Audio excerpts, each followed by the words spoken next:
안녕하세요, 갱스키친입니다. 오늘은 전복죽을 해볼 건데요. 먼저 재료부터 살펴볼게요. 재료는 여기 전복이랑 불린 쌀, 부추, 버섯, 양파, 당근, 애호박, 소금, 맛술, 참기름이랑 굴소스를 준비했는데요. 여기 들어가는 야채들은 냉장고에 있는 거 어떤 거든 사용하셔도 되고요. 뭐 굳이 안 넣고 싶다 하시는 분들은 전복만 넣어서 하셔도 상관이 없어요. 그러면은 먼저 전복부터 손질을 해보도록 할게요. 여기 전복은 깨끗한 칫솔을 준비해가지고 문질러서 씻어줘야 되는데요. 여기 먼저 이면부터 빡빡 문질러서 씻으면 뽀얘집니다. 원래는 흐르는 물에 해야 되는데 문질러서 씻어주세요. 잘 보이게 이런 식으로. 그 다음에 여기 옆면도 씻어주세요. 싹싹 문질러주시면 뽀얘지죠. 돌려가면서 꼼꼼하게 씻어주시면 돼요. 살아있다 보니까 오므라든다고 해야 되나? 그러는데 틈새 깨끗하게 씻어주셔야 됩니다. 다음으로 뒤집어서 껍질도 문질러주세요. 이렇게 뽀얗게 이렇게 하시면 우선 전복 세척이 끝났는데요. 숟가락으로 전복 입이 있는 부분에 숟가락을 넣어주세요. 아래쪽을 껍질 쪽에 최대한 붙여서 살살 밀어주시면 자, 이렇게 떨어지죠. 그 다음에 손으로 분리를 하면 이렇게 깔끔하게 분리가 되죠. 그럼 나머지 전복도 마저 손질을 해보도록 할게요. 내장이랑 살을 분리해 보도록 하겠습니다. 내장은 칼보다는 가위로 하시는 게 조금 더 쉬워요. 보시면 이렇게 이 부분을 가위로 살살 잘라주시면 돼요. 어차피 내장도 넣을 거기 때문에 잘라주시면 되겠죠? 이렇게 내장 살 분리했고요. 여기서 중요한 게 전복 입 부분을 빼줘야 돼요. 입에 세균이 많기 때문에 여기 보시면 앞쪽에 동그란 게 있는 부분이 입인데 여기 내장이랑 연결되어 있던 부분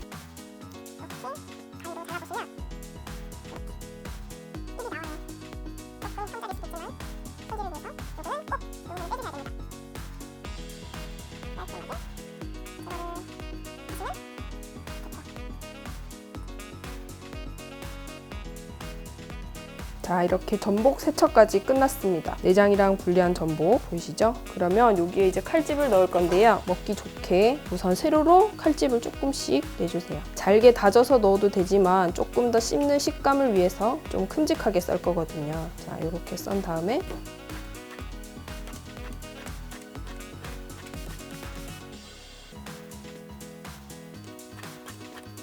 이렇게 썰어주시면 됩니다. 저는 전복을 마트에서 구입을 했는데 다 살아있는 전복이라서 싱싱해 보여가지고 구입을 했거든요. 왜냐하면 환절기라서 애들도 감기 걸리고 저희 가족들도 좀 뭔가 힘들어하는 것 같아서 기력 보충해주려고 전복죽 한번 끓여보자 해서 오늘 하게 됐거든요. 아니면 이렇게 안 썰어도 되고 크게 반으로 가른 다음에 그냥 이렇게 넣어주셔도 돼요. 자, 이제 여기 아까 발라두었던 내장은 칼로 썰면 잘 안 썰려요. 그래서 가위로 잘게 다져주도록 하겠습니다. 가위로 하면 훨씬 쉬워요. 도마에 안 묻어서 깔끔하기도 하고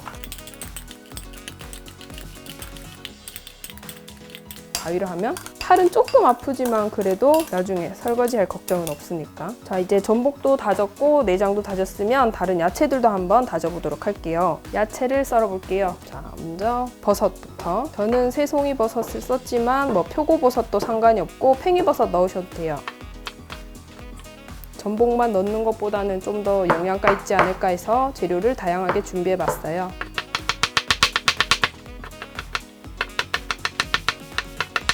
이게 많아 보여도 끓이다 보면은 숨도 죽고 하기 때문에 걱정 안 하셔도 돼요. 자, 다음으로 양파도 썰어줄게요. 잘게 썰 거기 때문에 칼집을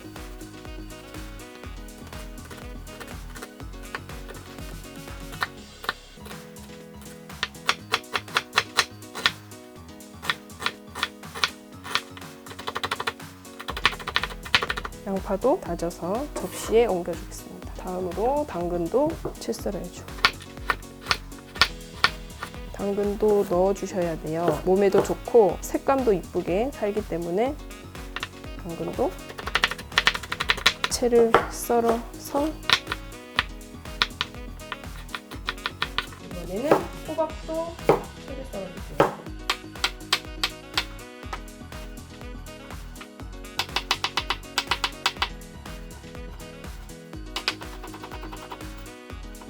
호박은 전복도 예쁘게 잘 다져지네요. 다음으로 부추도 썰어주세요. 부추가 원기 회복에 좋다고 해서 많이 준비를 해봤어요. 한 줌 가득 될 정도로.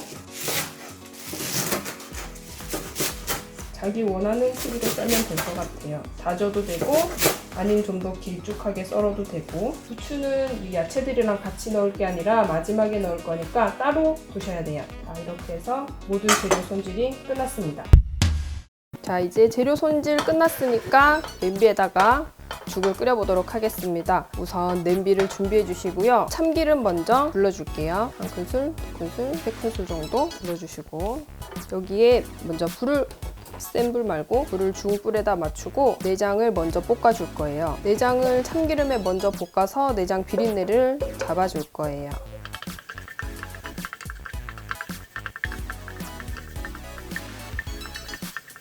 자, 내장을 볶다 보면 냄새가 고소하게 올라옵니다. 그럼 여기에 좀 더 확실하게 비린내를 잡기 위해서 맛술을 한 큰술, 두 큰술 넣어줄게요. 맛술의 알코올 향이 다 날아가면 여기에다가 불린 쌀을 넣어줄 거예요. 저는 쌀 3컵 정도 넣고 불렸고요. 충분히 불린 쌀을 넣고 볶아주세요. 전복 내장 볶으실 때 참기름으로 볶으셔도 되지만 들기름으로 볶으셔도 되고, 원하는 기름 쓰시고 쌀까지 볶아주시면 됩니다. 자, 내장이랑 쌀알이랑 같이 잘 어우러지도록 골고루 볶아주세요. 자, 이렇게 쌀이 다 볶아지면 이게 전복을 넣어줄게요. 썰어둔 전복을 넣고 조금만 더 볶아줄게요. 자, 이제 전복 넣고 좀 더 볶았으면 물을 넣어줄 건데요. 물은 쌀 양의 3배 정도 더 넣어주시면 돼요. 물을 부어주세요. 잘 섞어준 다음에 이대로 조금만 끓여주도록 하겠습니다. 끓일 때는 센 불로 올려서 끓여주세요. 이렇게 죽이 끓으면 쌀이 조금씩 불기 시작하거든요. 이제 여기에 다져둔 채소들을 넣겠습니다. 아래쪽에 쌀알이 눌러붙지 않도록 바닥까지 저어주세요.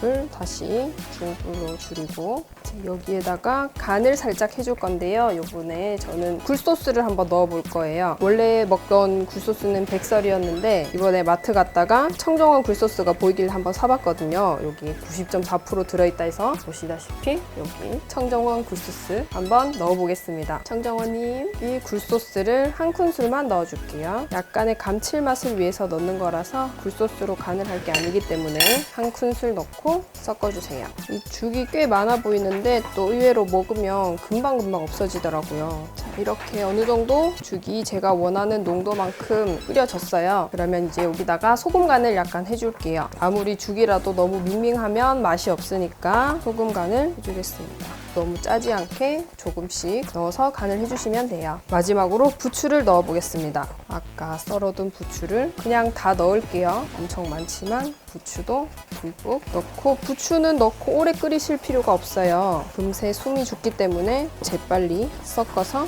부추는 여기 죽에 있는 남아있는 열기로도 익으니까 오래 끓이시지 않아도 돼요. 이렇게 해서 죽이 완성됐습니다. 아까 말씀드렸다시피 이렇게 작은 통에, 소분할 수 있는 통에다가 죽을 넣어서 살짝만 식힌 다음에 바로 냉동실에 넣어두시면 돼요. 이 정도 담아서 냉동실로 얼려주시면 아침에 바쁠 때 혹은 갑자기 아픈데 죽을 끓여 먹어야 할 때 바로 꺼내서 데워 드시기만 하면 돼요. 그러면 죽을 한 그릇, 야채도 많이 들어가고 전복도 큼직큼직하게 썰어서 생각보다 많이 먹음직스럽게 완성이 된 것 같아요. 이렇게. 자, 그럼 오늘 만든 전복죽 한번 먹어보도록 할게요. 전복이랑 같이 떠서 간이 딱 적당하게 잘 돼서 아주 맛있어요. 전복도 큼직하게 넣었더니 씹는 맛도 있고. 오늘 이렇게 전복죽을 만들어 봤는데요. 전복 많이 나오는 철에 사두셨다가 이렇게 한솥 끓이셔서 소분해서 보관해 두시면 두고두고 먹을 수가 있을 것 같아요. 이렇게 환절기에 감기도 많이 걸리고 기력 없다 하시는 분들 많으시던데 전복죽 먹고 힘내시고 감기 걸리시지 말고 건강하세요. 그럼 오늘의 갱스키친 여기까지고요. 다음에 더 맛있는 요리로 돌아오겠습니다. 그럼 여러분 맛있는 식사하세요.